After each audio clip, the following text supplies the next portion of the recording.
Hi, welcome to How Did You Learn to Do That, where you will hear tips, guidance, and stories to help you to have a fulfilling life and career.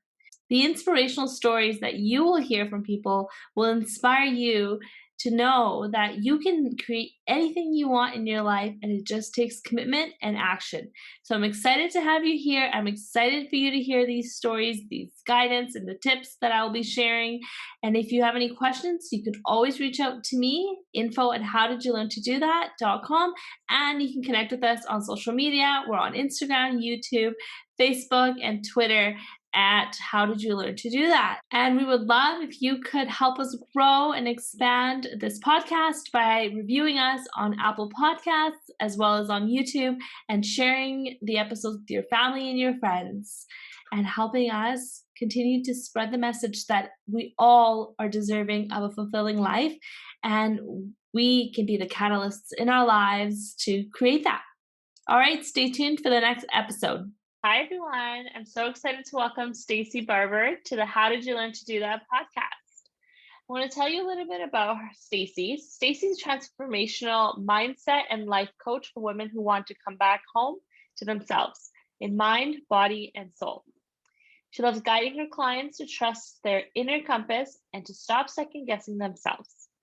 Through mastering the art of turning down the volume on external expectations and tuning back into their inner knowing, the women she supports begin to remember who they were before the world told them differently, and in turn, reconnect with their authentic desires, vision, and purpose.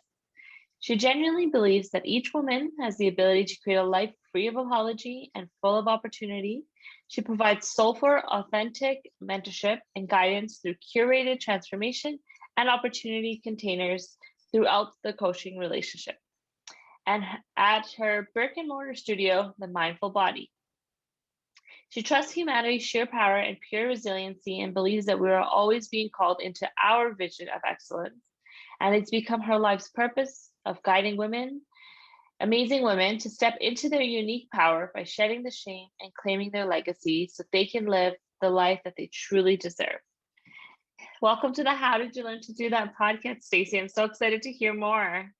Yay, thank you so much for having me. Thank you for that beautiful intro too. Yeah, it's incredible. So I'm curious, how did you start in understanding your purpose and getting into this world that you're in now and doing what you do? It really started at such a young age for me. The way I've described it in the past is the way that I grew up in my home was there was the relationship of my parents where my father was struggling with alcoholism as long as I can remember. I remember his battle, just being internally, how he would wrap himself up in so many other parts of his life that he really wasn't present for us. And so I saw that dynamic on one end of the world that I lived in. And then my mom's father was a Baptist preacher, right? So he was a well-known, respected man in our community, and he was just a love. He was one of my favorite people in life. And I just remember being in that space of which is right and which is wrong, and almost really feeling torn, like this tug of war of, okay, well, I'm seeing this at home and this is the way that this world looks like. And then I go here and the world looks like it over there. And as that continued, it was just this sort of questioning. I was always I always was a thinker, right? I would always have my journals. I was always thinking about things, creating new worlds in my mind. And that continued on. And when my mom decided to leave my dad due to the alcoholism, I was about 13 years old. And the way that it felt to me at that point was this only sense of stability or grounding that I'd had in my life, even though it wasn't rainbows and unicorns. It was not an easy upbringing environment to be around, but it was as if the only sense of stability that I'd ever experienced in my life was sort of jerked out from underneath. And I say that in also the vein of my mother had to do that for self-preservation, and it was the right decision. But as being a teenage girl, you go from, having your own room in your house to, at one point, my mom and my sister and I were sleeping in the same bed in my aunt's house. And you're at this point in life where everything's changing physically, hormonally, emotionally, you're like all over the place. And that really shook me up. The vision that comes to mind is, if you think about a snow globe that we have at Christmas time, where you shake it all up and all the snow's floating around. It kind of felt like that for me. Like, where do I belong? Where do I land? And at that point, I really was in such a space of not knowing who I was, like what it was that mattered to me. I had a sense of values, but then I was also very confused. And that's when I started getting involved in some, what we'll call extracurricular activities as a teenager, that were not necessarily healthy. It was really a way for me to escape the reality that I was living in at that point, including alcohol and drugs, and boyfriends that were not the best fit, that were somewhat toxic. And that went on for a few years. And really the big breaking point for me was when I turned 17. I found out that I was actually pregnant with an ex-boyfriend that I had been seeing earlier in life. And it was one of those moments I'll never forget, sitting on at that point, my mom was renting a house, and I was sitting on the front porch with this guy, and he's starting to talk about the plans for us in the future. And we're going to live here and we're going to do that. And in my brain and in my body and in my gut, it was like, no, this is not this is not your vision. You have a choice here.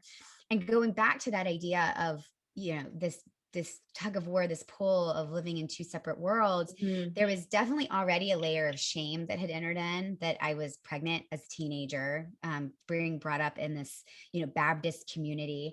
And then also even considering ending the pregnancy. Before that had even actually happened, it was like, wait a minute, is this something that can actually happen? Is this a choice that I do have? Yeah. And so I made the decision to terminate the pregnancy. And I can see, for so many reasons, looking back, like hindsight 2020, how that was the right move for me. But anyone that's experienced that or gone through that, you talk about the level of shame that might've been there before. It was almost as if the nurse in that building like handed me this fur coat of shame and said, here, put it on, take it out, and walk around in it. And it was so heavy. I remember walking out of the building and just feeling like I couldn't catch my breath. It was just this like, what has happened? Like, how did I get here? Like, what's going on in my life? And at that point, my mom actually drove me back home, and it got to the point where I couldn't get out of the bed to go to school. I had a hard time some mornings even getting out of the bed to brush my teeth. I was disgusted with myself, honestly. And I was working through all of that stuff, all of the parts of the confusion and how did I get here, and the shame, that it felt, it's that saying of, when you feel like you've hit rock bottom, the only way to look is up.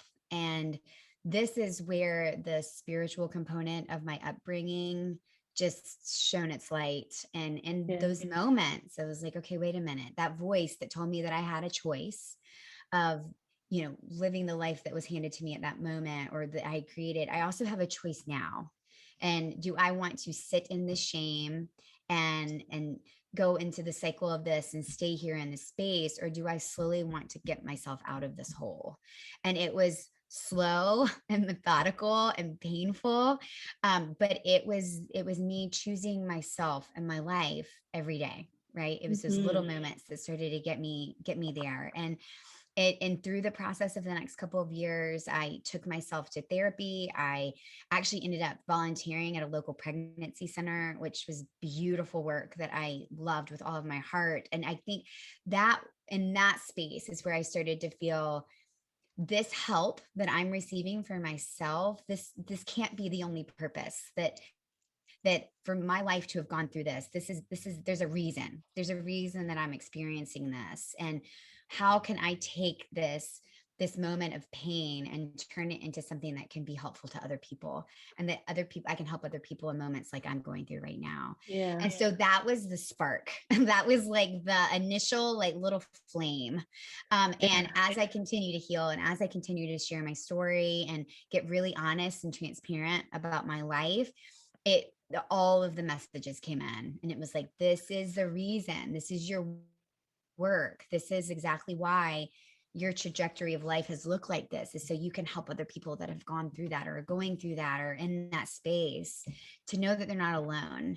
And I think that's for me like the biggest mission of being so transparent and open about everything that's happened in my life, is so anyone out there that is experiencing this or has experienced it can say, oh my God, like her too, me too. Like I see that. And then we know that we're not alone. We know that we can do anything. Like we have a choice to make our lives look any way that we choose.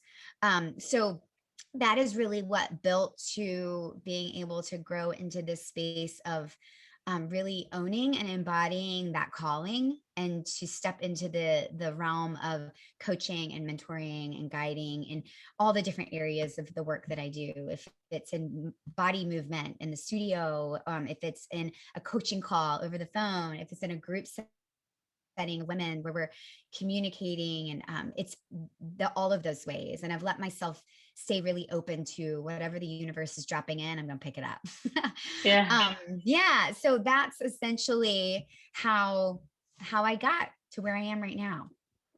Wow, that's such a powerful story. And it's just an incredible, you know, story of the trajectory of how different moments in life can completely change you, and be so important in how, and the fact that you can go back and recognize and pinpoint that these are the moments that, you know, had me go this way or that way, I think is incredible, because there's so many of us that kind of go through those moments and just try to normalize it as in our heads a way we do. And I know, for myself, I also had family who were using substances that I just, you know, I tried to normalize, to be like, oh yeah, that's just a normal way. And as you're speaking, I felt like it was my story too, in a little bit, because, you know, it's, you know, when you're, like you said, those teenage years are so sensitive, and they're very short, but they're so monumental in the rest of your life, right? And so it's incredible the impact that moments can have during your teenage years, and how that can move you forward. And actually recently I realized that something that was happening in high school has still been affecting me, with like cliques. And like I remember we had like a group of friends, and it was just that every few months, like there was 10 or 12 of us, but every few months 2 or 3 of the girls would be closer than the rest. You know, like they would see each other all the time, text each other, like they would have inside jokes. And I realized sometimes I was in that 2 or 3, and sometimes I wasn't.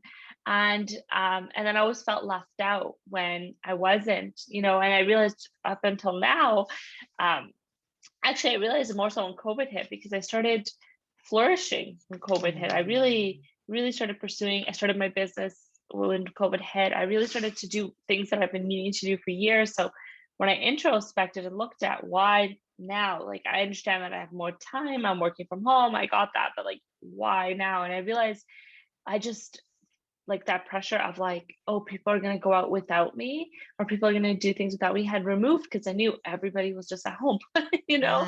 And it's like the smallest thing initially, I was saying. And then one of my friends actually, who is an introvert, said to me that it's really, she got the vaccine last week, and she's like, I'm happy I got the vaccine, but I'm really stressed out that we have to go back to life as normal, because I like now I need to go out, I need to see people, I need to attend events. And she said that, and that's when I kind of jogged my memory. I was like, oh, like I'm also having kind of anxiety about opening back up, and Mhm. um, we're from BC in Canada, and it's way more strict than it is down in the States. My sister's in Miami right now, actually, and she's sending me snaps of the clubs, and I'm like, what is going on? Like what is going on? And here it's like we have like health regions, Mhm. right? And you literally cannot go outside your health region. Like there's checkpoints, like it's like the Wow. military. It's so And wild. I know, and you're not allowed anybody in your house, nobody, not a single soul outside that doesn't have the address on their ID card cannot be in your house. And outside, you can only be with 10 people outside. And it's super strict, but I mean, like it makes sense just to like protect the Mhm. whole. And we're a little bit liberal and socialist, where we in Canada, it's like let's do it for the collective, right? And my sister's Yes. fiance, who's American, and he's like explaining his thought process, and I'm like, wow, like we have like fundamental differences in our countries, and 100%. yeah, and so yeah, it's just crazy. And so yeah, I completely love what you shared, and I'm so inspired by it too. And I just feel Mhm. like there's just so many people that I can think about right now that I'm like, I just want to send them your way to have Mhm. you share your light with them, because I know one of my friends through something very similar to you. Mhm. Mhm. And and I know now it's manifested itself. And I always say, actually, that somebody said this to me once, and I was like, this is amazing. And it was like, if you think of your emotions in your body as a sewer system, they're like, as soon as you push down that crap, like you're trying to Yes. push it down, he's like, it's coming up another way. You just have 100%. to deal with it, like deal with the clog, so that you don't have it coming up another way. And I feel like for her right now, like she didn't deal with it, she pushed it down, and now it's manifesting itself Mhm. almost a decade later. Yeah. And now she's really having to work through it, because it's unbearable. Like she can't move on in life Yes. not dealing with it anymore. It's just that heavy, like you said. Mhm. And so how did you when you realized that that was your purpose and that's what you wanted to do, how did you formalize that? How did you actually reach out to people and have that conversation? And because it's a really deep level of conversation, like how did you actually start becoming a coach and starting to connect with people? Mhm. No, beautiful. I love everything you said. I'm like, yes, yes, yeah. I'm like, amen.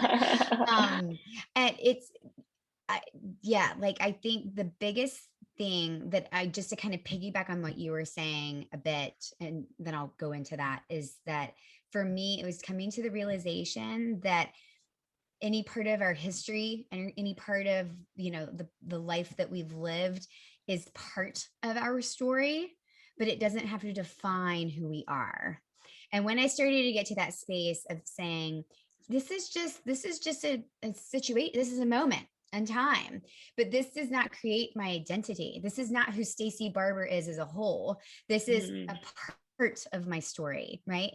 And to be able to look back on it now and be like, this is actually a very integral part of my story. If that hadn't have happened, I don't know what I would be doing. And I know in my heart that this is my life work, And so I'll remember when I was going through that process of healing and making the decision to begin to heal myself, there's a couple really important stories that came along. So when I first walked into the local pregnancy center, I was like, I was not at that point. I had not been completely honest with myself about everything that had gone on. I hadn't dealt with what I like to call like the anger or the sewage in the pipes. That was Yeah. still there. And I walk in and I'm like, I'm here to help other people. I was like, train me, do all you need to do. I'm here. I want to get in there. I want to help other women. And the director of the pregnancy center, she kind of looked at me, she's like, okay, like she could see beyond, she could see what I couldn't see, but she signed me up and I started, I think I want to go back in my brain, it was like a 6 to 8 week training where we went through Mm. all of the trauma informed portions of working with other people. And about halfway through, I walk in her office and I open the door and I'm like, I'm not here for everybody else. I'm here for me. And she goes, I know. She goes, I was just waiting for you to realize that. So I started doing some personal private mentorship with her. And she was such a huge part of my whole process. And one of the things that she said to me, and this goes to like the sewage feeling or the anger in the pipes, she said, anything like this, any trauma in our life, anything that's happened that is causing an emotion that's either, a painful emotion or sad emotion or has significantly impacted our lives, if we can start to think of it like a splinter in our skin, she goes, and if you get a splinter in your skin, if you leave it there, it's only going to get more infected. It's only going to get more painful. It's probably going to get red and pussy. You might even start to run a temperature. Like your whole body is saying, get this thing out. And she said, but the reality is when you see that, if you can take the courage to pull the splinter out, to look at it, to see it for what it is, to let the light be shown on it, to acknowledge it, then that starts to heal. The air and the light come into that space and it begins to heal. And I was like, oh my God. But that splinter felt big and scary, right? Like that's a big, scary splinter. But she helped me through like just being there beside of me, helped me pull this splinter out, see it, talk about it. We went through this beautiful process of actually visioning and seeing my unborn child in my mind. I named her. I mean, it was this really healing experience for me. And after I went through that, after I actually had pulled my splinter out and got honest with myself, there was nothing to be ashamed of any longer in my brain. I had seen that it was me being a human being on this earth. And it was a point of my life that just was what it was. And the next step for me, because I felt like I was being called to speak in local schools and pregnancy centers and churches. And if you go back and you remember my grandfather, who's one of my favorite people in life, I knew I had to talk to him. I needed to tell him the truth because I couldn't say what I needed to say in public until I had that private conversation with him. And, of course, there's that mindset, that theory of, is this going to tarnish his reputation? And I remember talking to my mom and my grandmother, and they both were like, no, don't tell him. He doesn't need to know. And I'm like, I have to. And I still remember it like it was yesterday. They had this beautiful bay window in their living room, and he would sit in his rocking chair and do his Bible study and journaling and just introspection. And I walk over and I was like, Paul, I need to talk to you. And I start to share everything. I told him everything, the whole, kit caboodle, the whole deal. And he looked at me and he said, honey, you don't need my forgiveness or my permission. You are already forgiven. And all you need to know is you need to know that here in your heart. I fully support whatever it is that you need to do. And it was just this like, like this man who I looked up to and honored and respected so deeply really showed me the gift that we all have within us, that we have the ability to change the narrative around what our story is. And as I began to share and speak my truth around this, I just kept healing myself along the way. And then it became this space where it was like, not that I'm proud of it, but it's like, I know that had to be part of my story or I wouldn't be here. So yes, it is part of me. And that's the way I live my life is, what you see is what you get.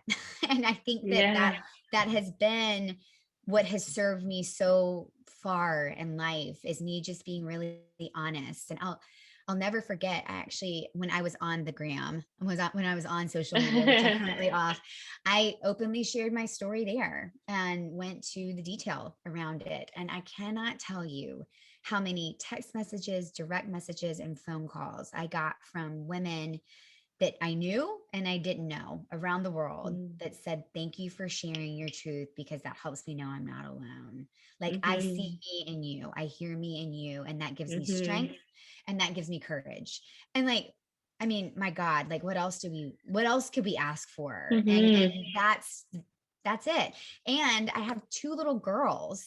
And for me, that, knowing that I've got these little women, these little, female bodies and minds and hearts and souls watching the steps that I take and the decisions I make, I know where I have to stay. I know the lane that I need to be in, and that they can see authentic, real life, what it looks like to be Yeah. human, and to say I'm sorry, and to realize when we mess up, and to say I love you anyway, like that's Yeah. it. And I want them to know that like you can create anything in your life that you want to Mhm. create. You just have to want to do it, and Mhm. yeah, I think that's it. It's realizing that, turning back, like you said, and seeing these little dots along your timeline and being like, if that didn't happen, I wouldn't be here. If that didn't happen, I wouldn't be here. And just to stand back and turn and hold your heart and say, thank you for that, because you knew better than me, life. Like life knew more than me, that what it would take to get me where I needed to be. And so Yeah. that's really the space that I live in. Mhm. Wow, I think that's incredible. I love that this is my last guest interview for a while, because I feel like it's just like wrapping up like everything that I love Mhm. about having this podcast and meeting people and hearing the stories and everything. And it actually, and you say your daughters, and I have a 2-year-old daughter, and I feel like they just like catalyze you to address everything head, Yes. like everything comes to the forefront, and you have to Mhm. deal with it, because like you said, they're watching you, right? Yeah. And I know for myself, and you talked about your mom and grandma, and for myself, seeing my mom growing up and seeing the relationship my mom and grandma had, and they have a very troubling relationship. Like they've been estranged on and off for like my whole Mhm. life, I think. um and it's because they haven't dealt with Yeah. things that they had to deal with, right? My grandma's a very, she didn't deal with things that she needed to deal with. Like her mom passed away. She had a stepmom who wasn't very nice. Like there was a lot of trauma there. And and then it's generational. It just keeps going if you don't deal Mhm. with it. And it's also interesting that your mom and grandma were like, no, don't do it. And then Yeah. your grandpa was like totally supportive and really genuine and kind. And it's just like, I always like my mom and my grandma are like that too with my grandpa. My grandpa is very similar, like the super, like the sweetest guy you'll ever meet. And Mhm. and I know like sometimes like when in our culture, like when I announced I was pregnant or whatever, I did it like, the Canadian, the Western way. Like I did a little frame with my ultrasound and like had my grandparents sit together and told them together. And my grandpa got a little bit awkward and he kind of was like, congratulations. But he kind of like walked away a little. And then I was like, what happened? And my Mhm. grandma's like, in our culture, like you're not supposed to tell the men in the family, like you tell me and then I'll tell him. But like you're not supposed to tell him directly because it insinuates that like you are now like sexually active. And I was like, well, I'm married. Like, what do you think? What do you like, expect? like this makes zero sense to me, but it's just like cultural differences of me growing up in a Totally. Canadian world and they're still like in their cultural way. And so anyhow, so when my grandma said that to me, was like, you shouldn't have done that. Then I told my mom, they were like, oh my gosh. And it reminds me of like how like the messaging that they got, Yeah.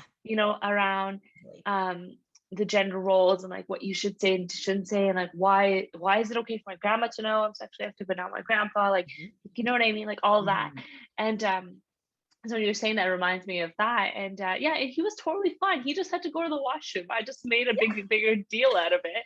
And he's like, sorry, he's like, I just really need to go washroom before you told me to sit down. But I'm so excited for you. And he came back, he was super pumped. But my grandma was like, oh, like he's normal about it. I'm like, Of course he is. Give them more credit. That was my thing. yeah. I wanted to be like, give the man more credit. Like he's been around the block. Like he's heard stories from people, like that totally. But I think that's such an important point to bring up, is this conditioned way of being that I Yeah. really feel, I mean, we've all heard of like this feminine uprising, but I feel like we're starting to just be like, I don't know that that's my truth. Like, Hmm. Hmm. that doesn't serve me. So I'm not going to do that. I mean, I think you've probably heard the story of the woman who's fixing the ham at Thanksgiving, and she cuts the ends off the ham and puts it in the pan. And her husband's like, why do you cut the ends off the ham? And she's like, well, I don't know. My mom always did it.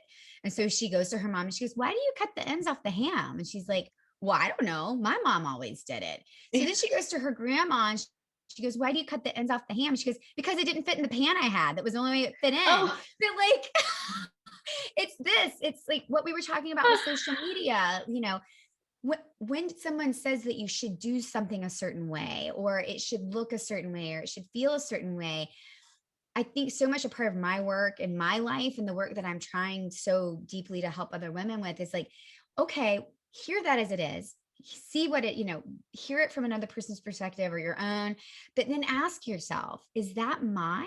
Or is that something I picked up when I was 5? Or is that something my grandmother said that I should or shouldn't do? And is that continuing to serve me today? And if the answer is no, then really taking a second to go in and say, what would feel better for me? And it was just like in that moment with my grandfather, it felt better to be honest with him than it did to live in this space of secrecy for the rest of my life. And I knew that. And it, even though it was scary for me, but it was scary for them too, to stand in your truth, to stand in what you know in your gut and say, I've got to do this anyway. I've got to do this anyway. Like my life is worth this, like it's worth so much more than that. And I think that is really what's starting to happen is this, like, all right, well, I understand that this is part of the, culture for that time, but here we are in 2021 and like things are different now. The world that we live in and the world that like our kids are living in, it looks different, and giving ourselves permission to come up with a new set of rules is, I think, okay. I really appreciate that, because I feel like that's what's been happening. Like since I had my daughter, I feel like I've had to address those. Like, okay, what do I not? My husband and I both said, right? We're like, what have our parents done when we grew up that we don't want to continue forward? And like, let's explore that. And so for me, it was like my mom, my grandma, like, because of their relationship, and actually the way my grandma is, like, if she fights with someone or has an argument with somebody, it doesn't matter who it is. Like, she's so, like, I don't know if this is a good thing to say, but like, she's so good at just like cutting them out, ignoring them, pretending like they just no longer exist. Like they just died. You know what I mean? Like until, even if it's her fault, even if she has a 50% responsibility, until that person apologizes to her, she will just like pretend like they don't exist in this world. And so with my mom, like she saw that and she's like, oh yeah, that's normal. So she has that trait and that ability to just like go cold, regardless of like the emotions of like, this is my brother, this is my mom or whatever. So I realized that I was starting to be like that too. And so I was like, I don't want that, like, I don't want that, because for my grandma, it's more important, like I think you said it earlier, it's like, what do you want? And so for my grandma, it's more important that she's right, rather than just being like, I love you regardless, like doesn't matter if I'm right, I could be wrong, I don't care. Like just being humble and being like, there's a bigger picture here of the fact that I want this relationship with my daughter, right? And then same with my mom, being like, who cares about all the things, like, there's trauma, but you can't blame everything on one person. Like, let's move forward and let's have a wholesome life, and let's just let's address it, let's move forward, and let's not hold on to all that anger, because it just doesn't do you any good, right? And I actually, what you said about like doing something different, so growing up, like it was always like I felt like I had to kind of, like, my parents are divorced, so I had like two different worlds with them too, right? So it was like never mixing the two. And then with my mom and my grandma and their relationship, it was like, if they're estranged at the time, then it's like another set of two worlds, right? And it was never crossed. And sometimes my grandma would call me and like be like, have I ever said this to your mom? Because my mom would tell someone else in the family, and then my grandma would hear, and then I get the phone call because I'm the eldest. And I was like, have I ever said this about your mom? And sometimes, like most of the time, I want to be like, yeah, like you did. But like, I'm like, she's my grandma and she's elderly. Like, I don't want to like stress her out, like, and I'm not going to say anything. I'm just going to be like, I don't know. Like, kind of like, but this past summer, she said, it was actually my fault, because I tried to cross the world. I said something my mom was doing that was like helping and supporting another family member, just because I thought maybe it'll bring some bonding, right? And to be like, oh, like, even though I'm not talking to my daughter, like she's still supporting my own family, but it did not go that way. It did not go that way. And like, and like twisted 100 times over. But basically, yeah, I remember this summer she called me and she asked me that question that she's always asking. I had that thought you just said of like, why do I have to pretend like everything is fine? Like, why don't I say something? So I said something and it went all wrong. And then she stopped talking to me. You were cut off. Yeah, I was cut off. And then recently I was like, because like I was like, I don't have the capacity to deal with this at this time. And in this December, it was like 4 months later. And then I was like, what am I doing? I'm following the same footsteps as my mom. Like, I just got into an argument with my grandma. Like, it's okay. Like, I can go have a conversation with her. I don't need to apologize because I don't feel I'm in the wrong, but I'll do it anyway because the relationship is more important to me than being right. Mhm. Yeah, and then yeah, so this December I was like, I should call her and whatever. And then it was like those like old habits of like Yes. that conditioning. And it's like, oh, but why would I call? Like, what is she gonna say? And then she's gonna continue arguing, she's gonna do this. And now we're in May and I just called May 1st. You know what I Oh, mean? Like amazing. it's like, I mean, it's not like weird, it's just it was my grandpa's birthday. So I called to say, hey, how are you? And happy birthday. And it's not where I want it to be, but it's just like it's so hard even for someone like me that's like a very aware to like Mhm. push past those can push past that conditioning. And like Yes. it feels awkward. I'm like, I don't want to call, I don't want to call, I don't want to call. And I remember my friend, I saw her on my grandpa's birthday and I had been contemplating calling since 9 a.m. And I saw her around 5 and she's like, she's like, you should call because like Mhm. I don't have my grandpa anymore. And like her grandpa lives in Germany. And so she's like, I would have loved to have him like down the street from me, like Yes. locally, and I can visit him all the time. And kind of gave me that push to call him. Yeah. And when I did, it was like totally normal and like felt Amazing. fine. But about what you're saying about like why don't we write our own rules, why do we just Yes. listen? I think it's incredible. And my husband's so good at it. Like he pushes against me like on that all the time. And he's like, you guys are so cultured because we're Afghan and we are very cultural. Like I feel like it's Mhm. because we felt our culture. We historically, I feel like Afghani people have felt their culture so threatened by Yes. like the millions of invasions and wars and all of that. So like we're really strong in it. And I grew up like my dad was always like, don't speak English. Like at home you have to speak our language. And like it's very stronghold of culture. And so my husband, who's Fijian, he's like, you guys have a really strong like Mm. culture. Like you have not Mhm. like assimilated as much as like my family has. And I was like, yeah, but you're a British colony. Like you, Right. It's there's like different. it's a different story. But like, oh, when you're talking about your dad, like I always told him, my husband, I was like, don't ever touch me around my dad. Don't call me babe. Don't do any of that Mm. kind of stuff. Like keep it formal. And we're now like 6 years married. And just this last summer, he called me babe in front of my dad. And like I went home and I was like, do not do that. Like that was super awkward. Like don't do that. Like I don't like that. Whatever. The next time we go, he straight up told my dad. He's like, Oh, hey, he's like, I called your daughter babe, and she felt really awkward about it. My dad got awkward about it. And then, but after that, he just kept calling me babe. And then it just felt like he like ripped the bandage. mm. Good My dad's boy. like, Good boy. yeah. And my dad's like, it's just funny because like you said, like the conditioning. Like I feel Oh like my in our God, family, like totally. we're way more conditioned, and where my husband's just like he's like the wild wild west of. He's like, forget about all that. Let's like write our own story. Oh yeah, exactly. Yeah. Right. So he pushes against me a lot when I do that kind of. I'm like, oh no, you can't do this. So it's nice to like have that different perspective and Uh-huh. not continue Yeah. it. That's it. It's like that means you guys were totally meant to be together. It's like the universe was like, she's gonna need this and he's gonna need this. But what kept coming, like the way I think about it, it's almost like this mold, this like plaster mold that everybody generation to generation, it's like fit in the Yeah. mold. Right. And if you start to try and bust out, you're going to break it. So don't break it because that's going to piss us all off or Yeah. make us uncomfortable or whatever.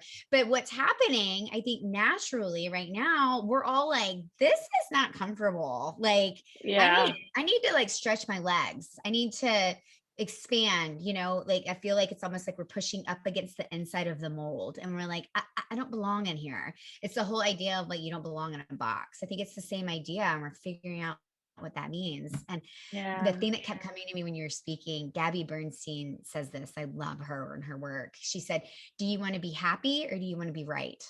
Because if Yeah. you're always worried about being right, you're getting into that space of like, the world is against me. How did that affect me? We start to create bitterness, right? Resentment. And that causes dis-ease in the body. Like the body, like you were talking about the sewage and in the pipes and in the sewer line, like your body is going to start to manifest and show that physically and emotionally and mentally. I have a similar story with my sister and my dad. There was this whole exchange of money, and that's all I need to say about it, that went south. And they were not on speaking terms for close to 6 years, and really weren't Mhm. even as my dad was dying. And I look at that and it's like, was that worth it? Was that argument or that miscommunication or whatever to feel like you were right or you were wrong or whatever?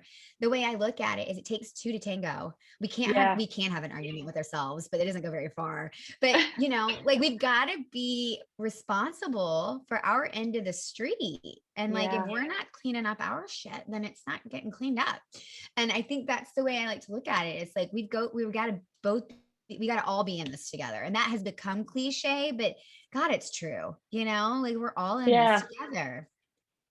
Yeah, I love that. I always feel that there is like two, like you said, like two sides to tango, right? Like even with me and my Mm. grandma, I'm like, even though I feel like I am right, but I'm like, it doesn't matter. Like it doesn't matter. Like I just want a relationship with them. And my Mhm. sister, like I feel like there's in 2019 there was like that, I can't remember the name of it, but like that, it was in the universe and the stars and the moon or whatever, but there was a big transformational shift, like, and it Yep. said that like at that What was it moment, like, called? I know what you're talking about. yeah, so Mhm. it was like at that moment was like when you're going to have these major transformations in your relationships, and some people are going to continue past that, some people won't, right?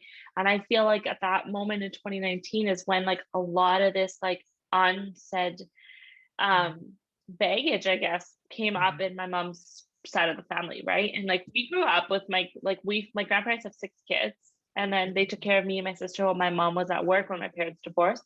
So I feel like we were like the seventh and eighth For honored sure. kids. Absolutely. um so with our uncles and aunts, it felt more like our brothers and sisters, like, Mhm.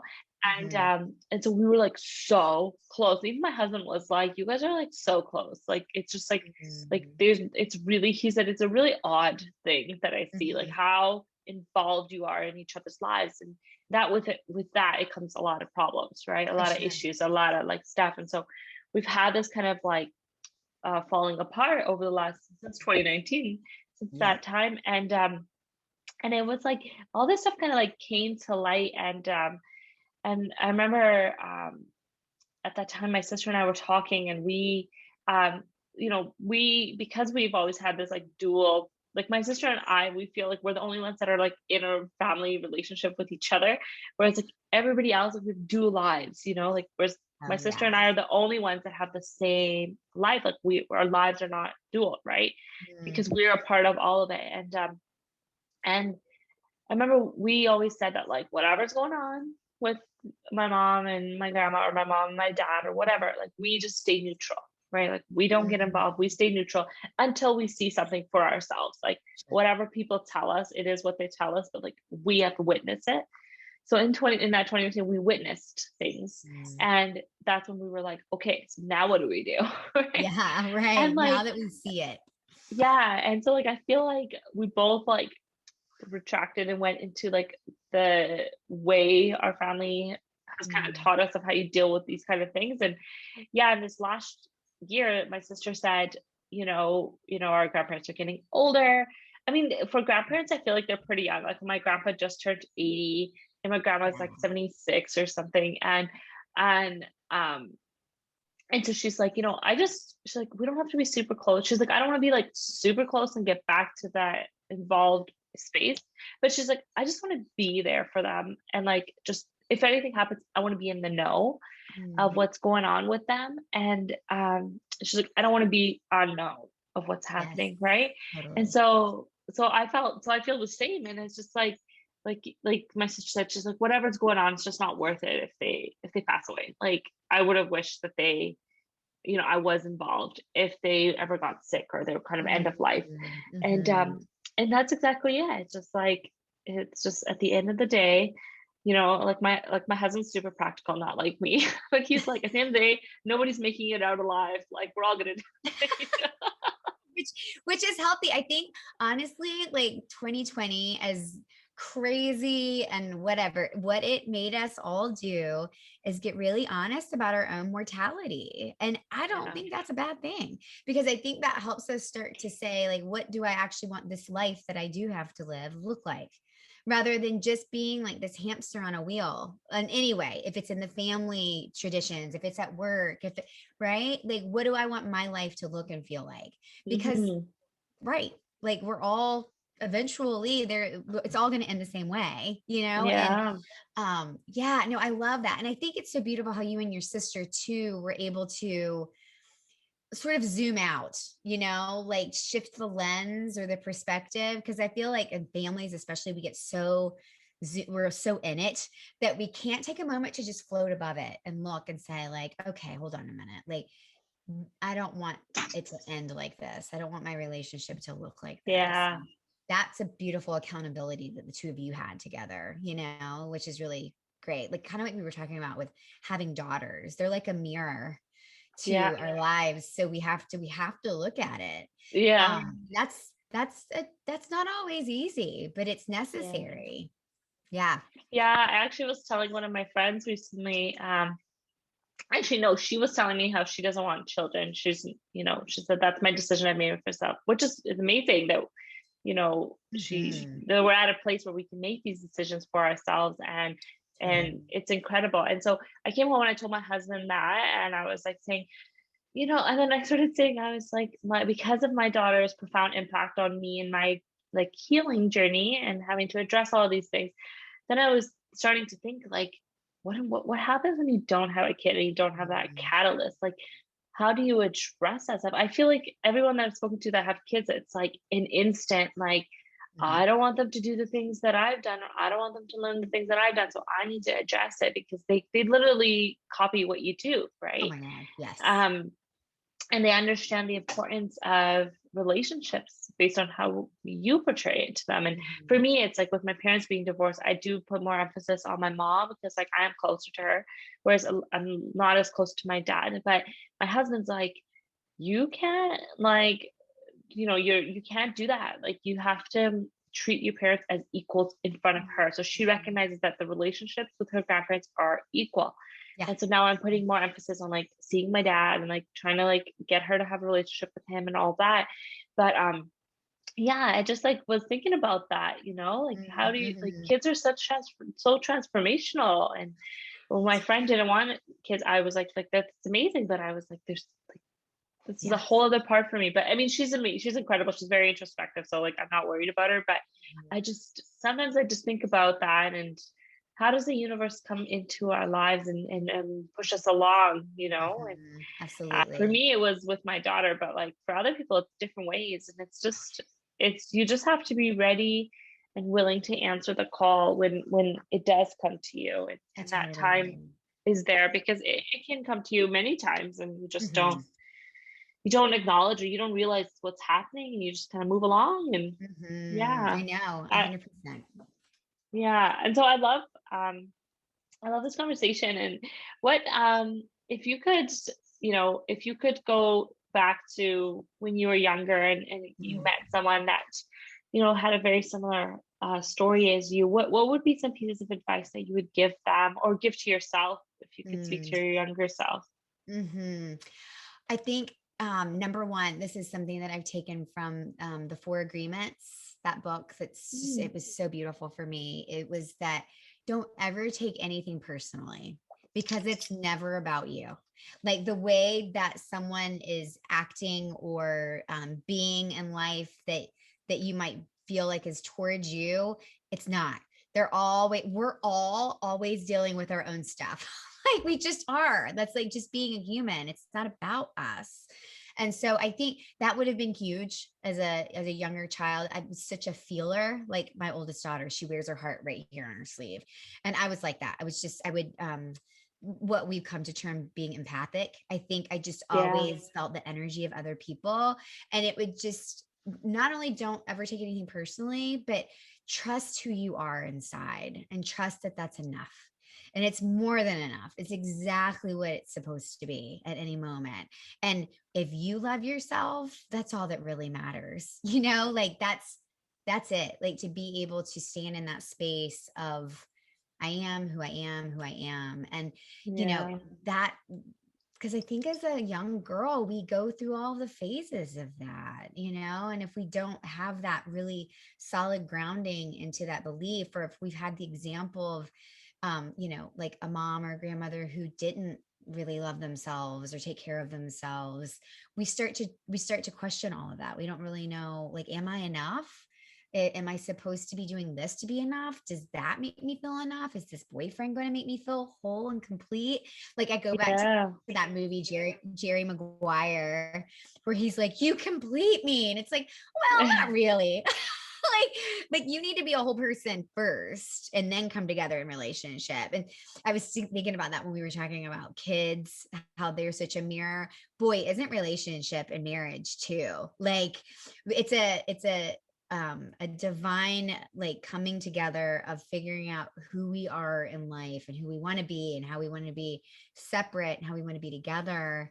My husband and I just celebrated 13 years of marriage. Wow. And like, I look back thinking about who we started as and who we are now and everything that's changed. Like, so much has changed, but we'll be still being in a space of like, this is a different person in front of me. The soul of who they are, the core of who they are is the same. But how can we continue to evolve in our relationship as we're evolving as human beings? And it's work. It's putting in the work, right? Putting in the effort. Mm. Like you said, being able to just stay aware of what's going on so that we're constantly, I like to think, like dancing with life, like life is the lead. And how can we just be in the flow versus like, stop stepping on my toes, I don't want to go that direction. Like just being in the flow. Cause you're right. The universe pops in at any moment and multiple times, but we have to really stay open to that because the messages are always dropping in. And I think when we Yeah. can, that would be probably one of the last things I would say to my younger self is just stay open. Like, don't feel like you have to have it all figured out because it's going Yeah. to, like the plan is always going to evolve. You just need to be along for the ride, friend. you know? Yeah. Mm-hmm. Yeah, I love that. That's incredible. And I feel like last night I was actually saying this to my brother-in-law because he's been wanting to apply to this school for airplane, and I don't know the name, but airplane engineering or something like that. And Mm-hmm. anyhow, so he's been talking about this for a few years, but he's been dragging his feet on the application. And last night I had to be like, listen, like, I know that that's something you decided 2 years ago, but it's Mm-hmm. been 2 years and you were a completely different person. Like, you need to think about that. Like, what if this was something you were like, it's your true purpose in life? Like, you're so excited for it. This is what you want to do for the rest of your life. Why are you dragging your feet on the That's it. application? Like, if Mm-hmm. you really loved it, you would have everything prepared before the application even opened. And you would Totally. be upset if you didn't get in on the first round, and like you would not want to wait, like you would like be eager. And I was like, you Mm-hmm. need to really reflect upon that and just be like, maybe it's cool, because there's a lot of things that are cool. Like, I think so many things are cool, but like I would never want to do it. You know what I mean? Like, Right. and I was like, you need to introspect. So, just being open and not getting stuck Mm-hmm. on that plan, like you shared. I think that's incredible. Um, Mm-hmm. I love that because it just allows you also to, when things don't pan out, it lets you be, to pivot. Like just this last year, like I feel like pivot's like the word of the year. Totally. But it's just like, sometimes things don't pan out, but like if you're open and the deep, like, core reason of why you're doing things and what's motivating you, then you can be able to like move and shift and do things Mm. differently. And I was recently listening to a podcast on Airbnb, like how Airbnb Mhm. started.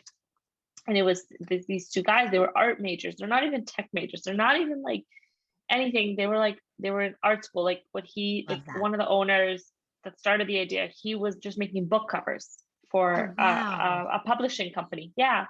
And so what happened was he needed their rent, like they had him and his friend that started it, they just wanted to start something.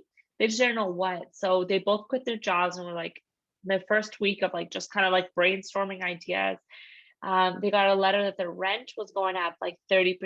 And then they were like, they realized they couldn't afford it. So um, they decided that somehow like they saw, oh, they had an extra room or something in their house. And they said, oh, well, why don't we just rent the room out? And then somebody reached out and was like, I'll rent it, but I only need it for 5 days because I'm in town for a conference. And like, that's how the idea kind of sparked. Oh my God, I love that. That's Yeah. so But like, great. yeah, and apparently they just like, but they weren't making much money because they were putting all their money into conventions and Sure. saying like, oh, we're gonna do rooming for conventions and conferences, right? That was the model.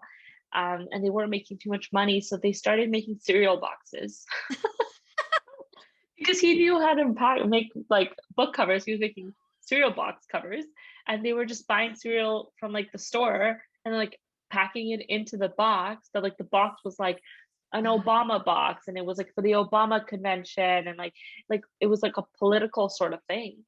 Um, and that's how it started. But like if you think about Oh, where Airbnb is honey. now, it's like Right. such a difference. But at the core of it, like it's still along the same lines of what they wanted to do. So it just got me thinking of like how like Mhm. pivoting or changing and things like that, and how much Totally. like being able to just be open to change is so important. And so I want to ask, when I want to ask, whenever you're starting to feel that you're having, that those kind of thoughts that are conditioned to us, or kind of like I was talking about, like Mhm. falling back into old habits or Mhm. old mindsets and things like that. What do you actually do to self-reflect and to kind of align yourself back into the way that you want to be living your Mhm. life today? I get really quiet. And I'm not a quiet person. I love talking. I love being with people. But when I can feel myself being pulled away, I make myself sit down. Like I do. I make myself sit. I make myself listen. I journal. I really start to get clear with what is it that's showing up for me. And usually it comes pretty quickly. It's and then it's okay, I've got the answer. Now how do I deal with this? But I have to get quiet before I get the answer, because the way I look at it, we're in constant communication with the universe, right? And so we can be putting out our affirmations and our desires and our wishes and the vision that we see. But then we also have to get really quiet and hear what it's saying, right? That like, okay, I see this beautiful coaching business that, you're traveling all over the world, da, da, da, da, da, all these things. And then being able to be like, okay, what's happening right now inside of me? And what can I do to be in alignment with where I'm supposed to be right now? I think one of the things that comes up for me, kind of in the vein of what you were just talking about, and this, when I was pregnant with my first daughter, I walked into the OBGYN's office and we're sitting there talking, and she looks at me and she goes, do you have a birthing plan? And I looked at her and I was like, what? She was like, you have a birthing plan. I was like, well, the plan is to have the baby. And she was like, she kind of went like, because she was like, there's so many people come in here with like binders of what it is that they want it, to each their own, which is great. But she said, I always have to help them kind of pull back a little bit and say, like, this is something that like we have no control over how this is going to turn out. We're going to keep you safe. We're going to keep you as healthy as possible. But if we're so stuck on the certain way that things going to happen, that the baby's going to be the water birth that happens at this place, all the things, and something goes wrong, what's like we're setting ourselves up for disappointment versus going into that space of like, I just want to have the baby. I just want to have the business. I have an idea of what I think it looks like, but hey, universe, you can also like pivot me and turn me in this direction as needed, because you know more than I do. You can see the roadmap Yeah, that I yeah. can't see, right? So that detour that I feel like is like, what's happening? It's all part of the plan. And so getting into that space of just getting quiet, trusting, and surrender the rest. That is my tried and true from like way Yeah. back. And it's the only way for me, really. Yeah, wow, that's incredible. And I feel like you told me back my own story. Because I had a beautiful birthing plan. Like I had like it wasn't that long, it was only 2 pages, but like I printed it. It was like beautiful. And I feel like because I did my prenatal classes with the doula, which is like super natural, super like you feel the pain and everything. And I guess the way she told us was about like epidurals and stuff was like no, and like the 5 questions to ask before you take the drugs, and like it was a very like and so I went in with it, and the birthing plan said, don't even ask me about drugs. Like when even in my most trying times, don't ask me. But like as soon as I got to the hospital, I actually what happened is like you said, the universe, right, is always in our hand. And when I was 6 months pregnant, we moved, and they put one of the like I had like this little under the bed storage box Mm-hmm. on its side or something, and one of the frames was hanging out. So I backed into it and cut up my Achilles. Like I luckily didn't cut the actual Achilles tendon, but I cut the skin pretty deep. So when I went to get stitches, it was like painful. It was so painful because it was a resident. So it was like they were being like evaluated on their stitching. Um, and it was like no drugs. Like they couldn't give me anything, nothing, numbing cream, none of that because I was pregnant. But this guy, I remember I was like so mad. Like he would put it in and then he'd be like, I don't like how that looks. And he would take it out. Oh my Oh God. It was no, like torture. I know. And I got so mad. I was like, listen, I don't even care if I look like a ball on my foot. Like, just get it done. Like, don't keep That's putting it it. in and out. But I remember, like, that was the universe, like, in my head. Because when I went into my birthing plan, like, I wrote it, like, when I was first pregnant. Mm-hmm. But then I went in and I read it as I was, like, waiting to be registered. And I was like, I said, don't ask me about drugs. Like, I'm not sure about this anymore. Can this at least be a thought that maybe we can reconsider? Right. Yeah, but Yeah. I just handed it to my nurse, and it was like this little old British lady, and she's like, she read it, and she's like, can I ask a question? And I was like, yes. She's like, would you go to the dentist for a natural tooth extraction? And I was like, no. She's like, so just take the drugs. And she's like, trust me, let me tell you about it. She's like, I've been in this for a long time. Take the drugs. Take Like, the it's fine. drugs. I took it right away, and it was like the best thing. Right. But isn't it's funny, like this story that we create of like, this is the way it has to be. And how many people live their lives like that? They're like, Yeah. I need to have kids by this age and do this by this age and then retire. But we're just checking off the boxes. And it's Yeah. like, but wait a minute, am I even enjoying this anymore? Am I even actually having fun? And it goes back to that whole thing of like, the mortality of our life. Like we're not going to live forever. And if we're not enjoying it, the process, what is the point? Like, what is the Yeah. point? If we're in the space of like having to get to this point before we enjoy it, like that, Yeah. to me, that's backwards. And, but I think we're conditioned. Think about it. When you're in high school, before you even get to your senior year, what college are you going to go to? And then by your sophomore, junior of college, where are you going to work?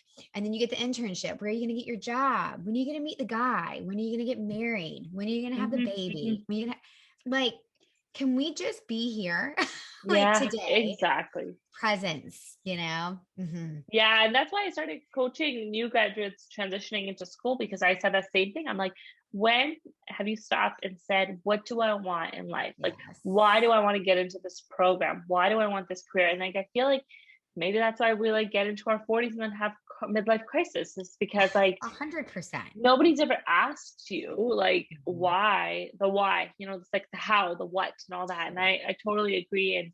And we have one daughter, but now people are starting, she's 2.5. So people are like, when are you having your next kid? Like, she can't be an only child. And I was like, and now I've been saying to people, I was like, it's extremely rude for you to ask me when I'm having my next kid. Like, even though I'm not offended, I would share openly. Like, I don't believe in secrets, because I'm like, I'm gonna die. Like, what am I holding on to these secrets for? Like, if I'm holding on to a secret, it's probably because like I should be in jail, or like I like have like it should be divorced or something. Like I'm trying to hold on to something.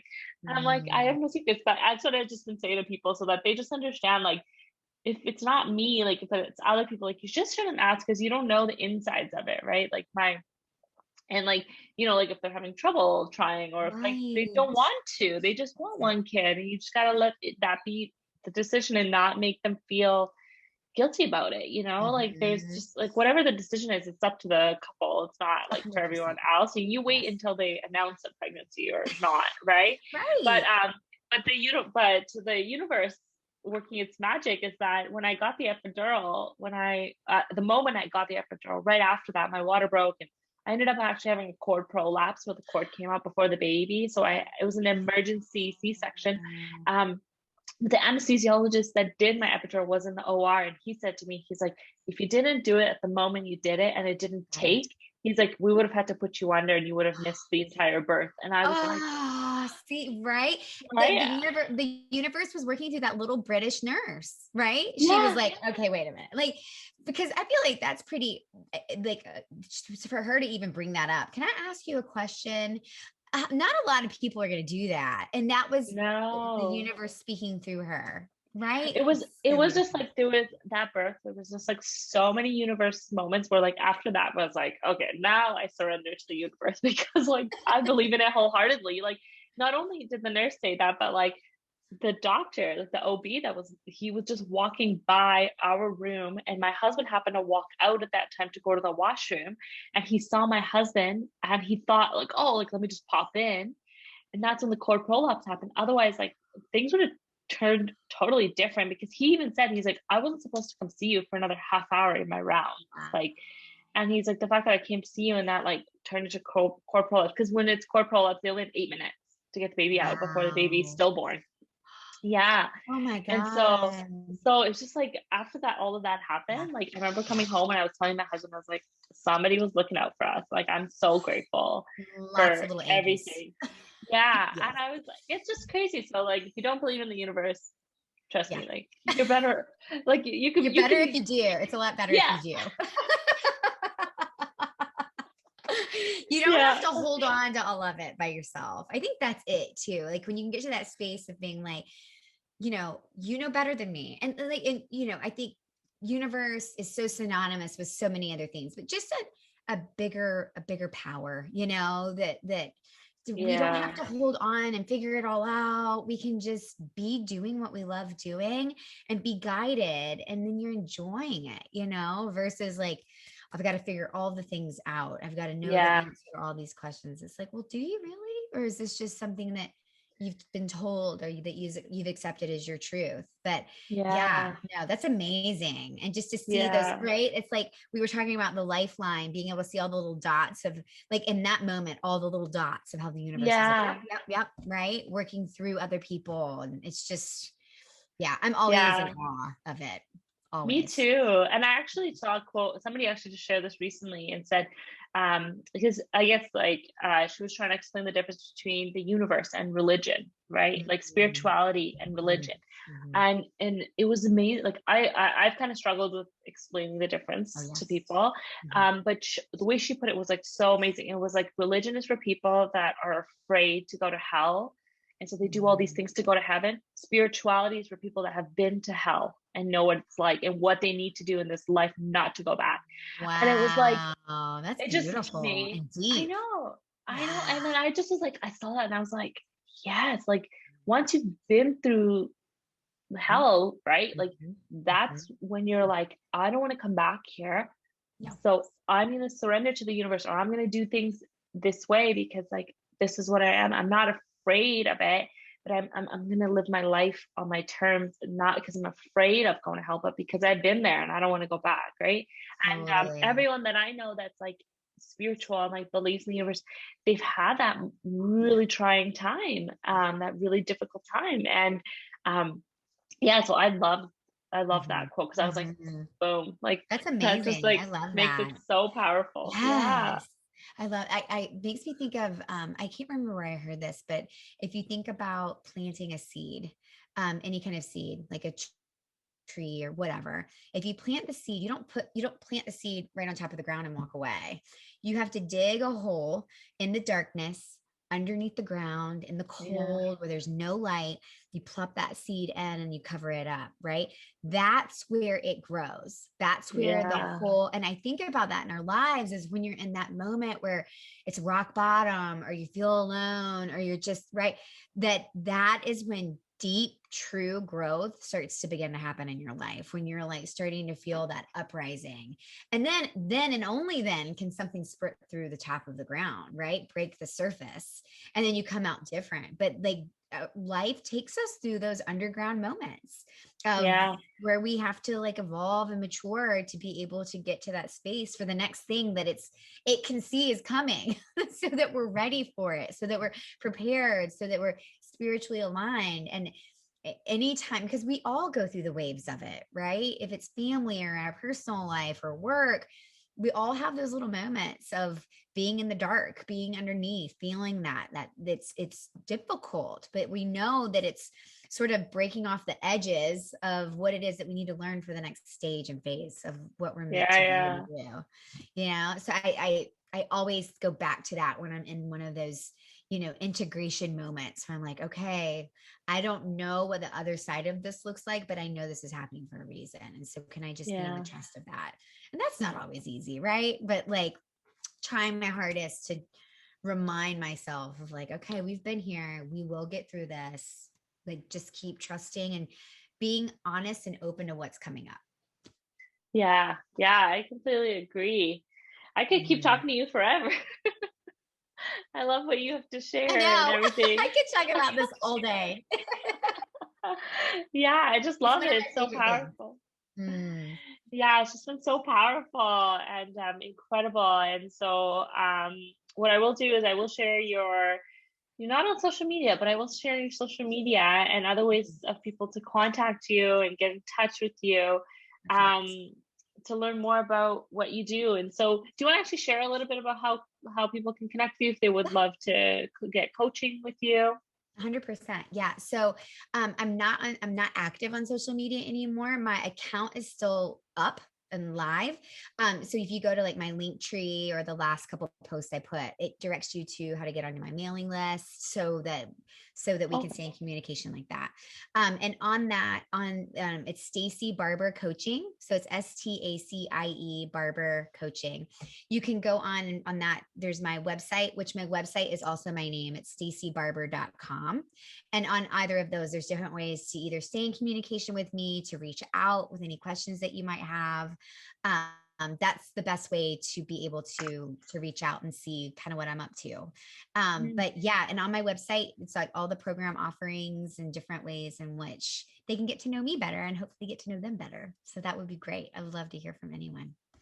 amazing. And I'll link all the website and social media on the Great. show notes for this episode, so you can check it out on howdidyoulearntodothat.com.